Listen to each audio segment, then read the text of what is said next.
रुद्राक्ष पिंधुथिले जानी रखंतु एही भयंकर सत्य। यदि आपण रुद्राक्ष पिंधि एही भूल करूछंती तेबे सावधान हो जांतु। रुद्राक्ष पिंधि एही भूल कले माड़ी आसिबो महाविपद। रुद्राक्ष धारण करने सबरे आपणकर टिके असावधानता महंगा पड़ पारे। रुद्राक्ष पिंधिबार एही भूल देवदेव महादेव को क्रोधित करिपारे। क्या रुद्राक्ष पिंधुथिले जानी रखंतु एही सबु नियम, नचेत लाभ बदल रे क्षति हेबो।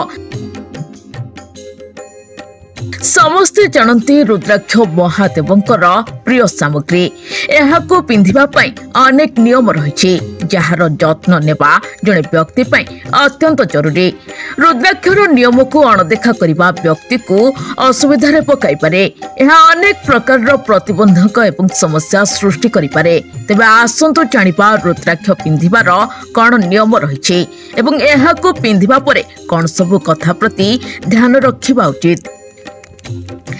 शास्त्र अनुसार रुद्राक्ष अत्यंत शुभ अटे। एहाको पिंधिबा द्वारा महादेवंकर कृपा प्राप्ति होइथाय। एहाको पिंधिबा द्वारा व्यक्ति मानसिक शांति सह सब समस्या मुक्ति पाइथाय। किंतु एहाको पिंधिले एवं एहार नियम पालन कले ही एहार फायदा मिलिथाय। एहाको अणदेखा करिबा द्वारा व्यक्ति समस्त असुविधा और क्षतिर सम्मुखीन होई पारे। एही भूल करंतु नाही। रुद्राक्ष को पवित्र और पूज्य बोली विवेचना करा जाय। एहाको पिंधिबा अत्यंत शुभ होइथाय। रुद्राक्ष पिंधिबा पई किछि नियम रहिछि, सेहिभଳି एहाको पालन करिबा पई नियम रहिछि।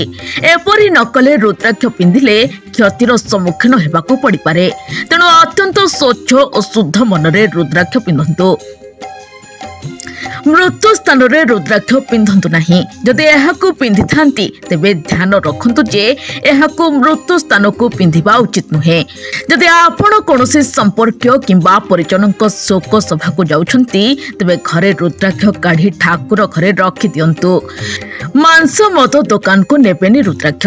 जदि आपण रुद्राक्ष पिंधिछंती तेबे भूल रे भी मांस किंबा मद दुकान को जांतु नाही। एहाको पिंधि एभଳି स्थान को चिपारु मध्य दूरे रहिबा उचित।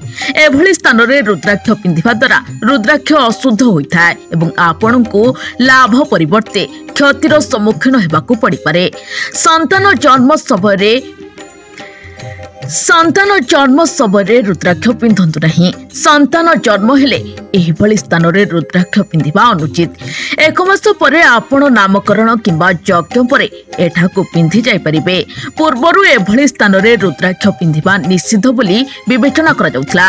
सोइबाको जीवा मात्रे रुद्राक्ष काढी दियंतु। जदि आपण रुद्राक्ष पिंधिछंती तेबे ध्यान रखंतु जे सोइबाको जीवा मात्रे रुद्राक्ष काढी दियंतु। जदि आपण रुद्राक्ष पिंधिछंती तेबे ध्यान रखंतु जे सोइबा पूर्वरु रुद्राक्ष बाहर करिबा उचित।